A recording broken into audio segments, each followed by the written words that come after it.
नमस्कार, मैं चंदन कुमार और आप देख रहे हैं वाईसी रिपोर्ट। वाईसी रिपोर्ट में आपका बहुत स्वागत है। इस वीडियो में हम बात करेंगे जो बिहार की राजनीति में चल रहा है, दामाद पॉलिटिक्स, जिसको कि लेकर राजनीति बहुत गर्म है। विपक्ष हमलावर है तो सत्ता पक्ष को थोड़ा इस पर जो है मतलब बैकफुट पे जाना पड़ रहा है, क्योंकि जवाब वाकई में देना मुश्किल हो रहा है। तो अभी तक जो था वो खबर थी दामाद को लेकर, और इस बार इस वीडियो में जो हम बात करेंगे, इस बार ससुर जी खुद घेरे में है। ससुर जी के बारे में हम बात करेंगे। ससुर जी का जो मामला आया है वो इस बार फिर जो है सत्ता पक्ष की परेशानी बढ़ा सकता है। तो इस वीडियो में हम बात करेंगे इसी के बारे में। तो चलिए आइए हम देखते हैं आखिर ये खबर क्या है बिहार की राजनीति से, जिसपे कि तय है कि बवाल होना तय है। विपक्ष फिर एक बार हमलावर होगा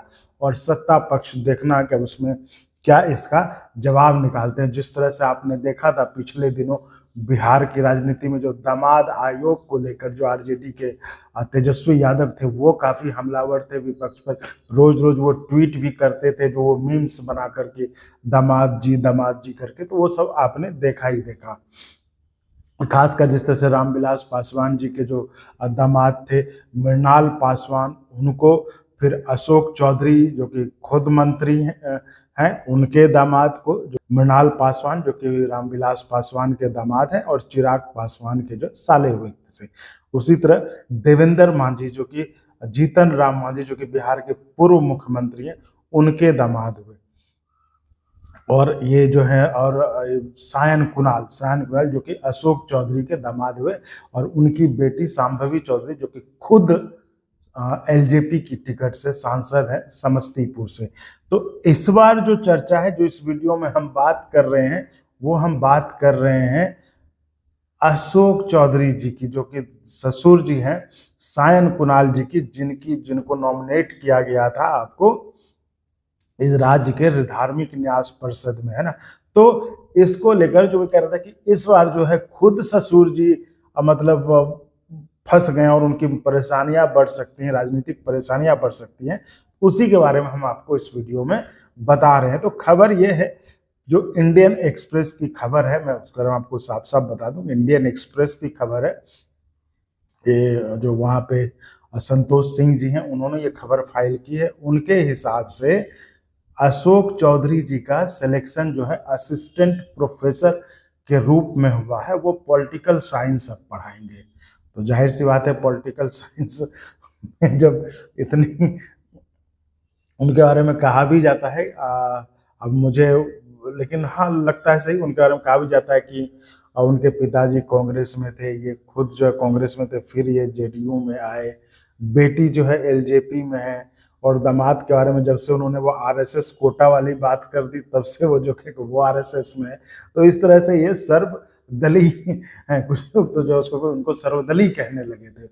तो इस पर उनको जवाब देना थोड़ा मुश्किल हो ही रहा था। अब जो है, अब ये खुद भी कटघरे में आ गए हैं कि इनकी नियुक्ति जो है असिस्टेंट प्रोफेसर के रूप में हुई है पॉलिटिकल साइंस डिपार्टमेंट। ये क्या मामला है, ये हम आपको इंडियन एक्सप्रेस की खबर आपको पढ़ के सुनाते। लेकिन जाहिर तौर पर ये एक तो थोड़ा सवाल उठता है ना कि भाई आप मंत्री भी रहिएगा, आप प्रोफेसर भी बन जाइएगा, बेटी को भी सांसद बना दीजिएगा, दामाद जी को भी जो उसमें बना दीजिएगा, तो बाकी लोग क्या करेंगे। मतलब अगर हम छोड़ दें राजनीति से, हम अलग हटके भी बात करें, बिहार के लोग तो इस बात को मतलब थोड़ा उनको तो लगेगा ही ना कि भाई ये खुद मंत्री जी हैं, बेटी को सांसद बना दिए एलजेपी से, दामाद जी को कह रहे हैं कि वो आरएसएस कोटा से जो है वो कमीशन में जो है वो हो गए। अब खुद भी प्रोफेसर भी बन जाएंगे तो फिर बाकी लोग क्या करेंगे। जिस तरह से संजय झा जी के बारे में हुआ कि उनकी ही बेटी को, मतलब भाई पैनल पे होना भी बड़ी बात है, उस पर अनुभव की बात है। तो वहां पे वो कह रहे हैं कि उनकी दोनों बेटियों को वहां पे नॉमिनेट कर दिया गया सरकार की तरफ से। तो जाहिर तौर पर जो विपक्ष इस चीज को लेकर हमलावर हो रहा है कि आखिर सब चीज यही लोग कर लेंगे, सब चीज इन्हीं के घर में हो जाएगा, तो फिर क्या आम लोग क्या करेंगे। बाकी चलिए, मतलब आम लोगों को छोड़िए, पार्टी में ही और लोग होंगे जो कि पढ़े लिखे होंगे, उनको भी होगा। अब ये भी एक तरह से है कि अब ये प्रोफेसर, वो भी असिस्टेंट प्रोफेसर। और एक इसमें जो मामला ये किया जा रहा है कि जो उम्र सीमा थी, जो आयु की सीमा थी, एज लिमिट सारे कैटेगरी में, तमाम कैटेगरी में 1 जनवरी 2020 को 55 साल होने चाहिए, लेकिन इन जो है 56 साल में प्रोफेसर बने हैं। तो ये इंडियन एक्सप्रेस की खबर है, ये मैं आपको खबर पूरी पढ़ के भी सुना देता हूं। सीनियर बिहार मिनिस्टर अशोक चौधरी 56 मतलब उनकी आयु है, has emerged as one of the 274 candidates selected as assistant professors after the Bihar state university service commission.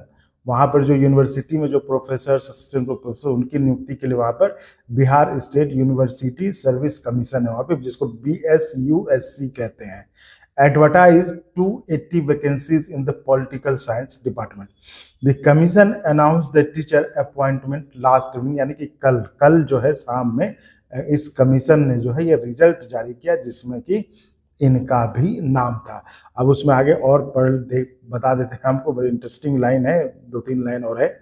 The BSUSC यानी कि जो है Bihar state university service commission had advertised vacancies for total of 4,638 4,638 जो assistant professors के पदों के लिए भर्ती निकाला था अक्रॉस द सेवरल सब्जेक्ट्स, सारे मतलब बहुत सारे सब्जेक्ट्स में।